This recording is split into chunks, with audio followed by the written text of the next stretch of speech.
Ito na ang latest ng Mix Topics, mainit na showbiz ganap. Ito na mga kamix ang mainit-init na scoop ngayon. Alden Richards at Catherine Bernardo sunod-sunod pa rin ang mga blessings na dumadating sa kanilang buhay ngayon. Since very blessed nga ang dalawa bilang solo actors, deserve naman nilang magdiwang at bigyan ng reward ang kanilang sarili. Kaya naman nitong nakalipas na Valentine's Day, ay nasa Australia si Catherine Bernardo para makipagkita sa mga kaibigan niya doon at doon nag-celebrate ng Valentine's Day sa Australia. At nanood rin siya ng concert ni Taylor Swift.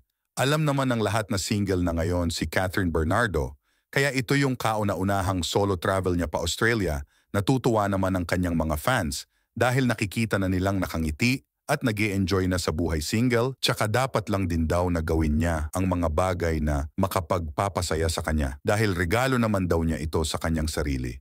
At sana raw ay mahalin pa niya lalo ang kanyang sarili. Bigyan pa niya ng time ang kanyang sarili. Ganon din sa kanyang pamilya at mga taong andyan palagi para sa kanya sa panahong kailangan niya ng emotional support. Habang nasa bakasyon si Catherine Bernardo ay non-stop pa rin ang mga parangal na natatanggap niya dahil nakatanggap siya ng parangal ng 124-year-old news publication for being named the Manila Bulletin Newsmaker of the Year in Entertainment on social media.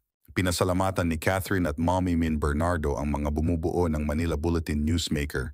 Truly honored for this acknowledgement. Pasasalamat ni Catherine.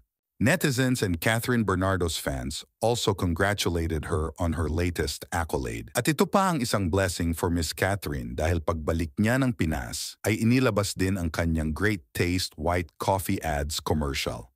Si Miss Catherine Bernardo na ang bagong brand endorser ng Great Taste Coffee. At syempre abangan lang ang ibang mga endorsements dahil marami pang paparating, ganun din sa mga gagawin niyang solo projects. Lalo na ang ginagawa niya ngayong pelikula na Elena 1944. Kaya naman hindi matapos. Tapos ang pasasalamat ni Catherine sa mga taong nagtitiwala sa kanya, sa kanyang mga fans na nagmamahal sa kanya, at syempre, ang kanyang mga kaibigan at pamilya. Makikita din na unti-unti nang ang bumabalik ang sigla ng mukha ni Miss Catherine dahil lagi niya binabahagi ang kanyang mga ginagawa para din makita ng kanyang mga tagahanga dahil hindi naman siya naging maramot pagdating sa mga achievements niya. At gusto rin niya i-update ang kanyang mga fans sa mga travels niya at mga projects na ginagawa niya. Samantala, dumako naman tayo kay Mr. Alden Richards. Kamakailan ay nakatanggap din ng isang parangal ang Asia's Multimedia Star. Kinilala si Alden sa Asia's Influential Leader Awards para sa kanyang maramihang kontribusyon sa industriya ng pelikula at TV. Alden was named Asia's Exemplary Actor of the Year on February 16, 2024 at Okada Manila's Grand Ballroom. Nagpahayag din ng pasasalamat ang aktor sa kanyang natanggap na award. Kamakailan may good news din si Alden at masayang inanunsyo ang bagong blessing sa kanyang buhay dahil inilabas na ang Ceylon Tire Philippines ads commercial.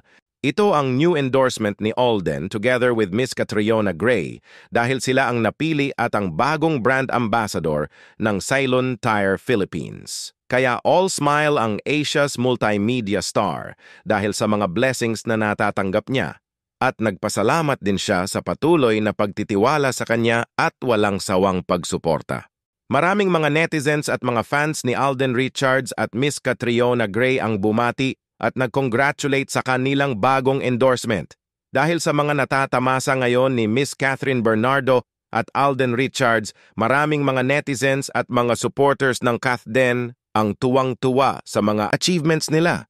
At pareho din silang may natanggap na award na naman, kaya masayang-masaya ang kanilang mga tagahanga. Dahil nga malakas ang chemistry ng dalawa at parehas silang nagtatagumpay sa mundong kanilang ginagalawan. At makikita naman na very hardworking silang dalawa. Kaya naman marami pa rin na Kathden fans ang hindi nawawalan ng pag-asang magkatrabaho ulit ang dalawa dahil sabik na silang makita ang dalawa sa big screen ulit. Pati na rin sa ibang project. Ibang klase naman kasi ang nabuong chemistry ng Kathden kahit na minsan lang silang nagkasama sa trabaho kaya sobrang daming sumuporta sa kanila dahil nakitaan sila ng magandang chemistry at very natural ang nabuong samahan ng buong cast ng Hello Love Goodbye lalo na sina Alden at Catherine.